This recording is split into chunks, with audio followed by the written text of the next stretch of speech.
Actually, recording and touring are two very different things for me concerning gear, because although it might look like I have like a lot of gear on the stage, sometimes live, really there's a very small amount of gear compared to when I'm in the studio.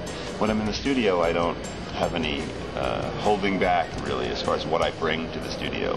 Sometimes I'll even bring like my old vintage instruments. Like last time I did some tracking with my Mini Moog, and I brought my computer and all my software, and I had Kurzweil synthesizers and Korg synthesizers and Roland synthesizers, and sometimes there's Yamaha synthesizers. Whatever I feel inspired to bring into the studio, I will. One time I had my huge synthesizers.com modular synthesizer, which looks like an old telephone operator thing with a panel.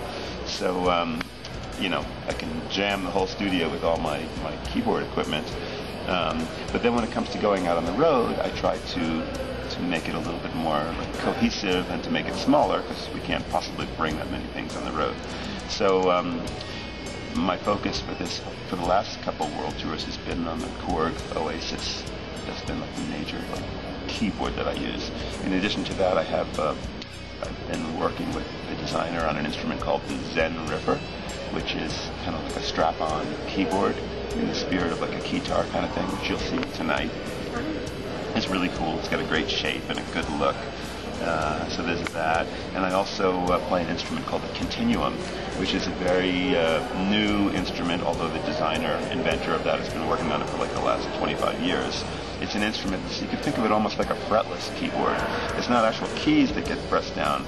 It's a piece of material that you're playing on, and you can basically go from any pitch to any other pitch by sliding. So you almost can play it like a violin or something with vibrato.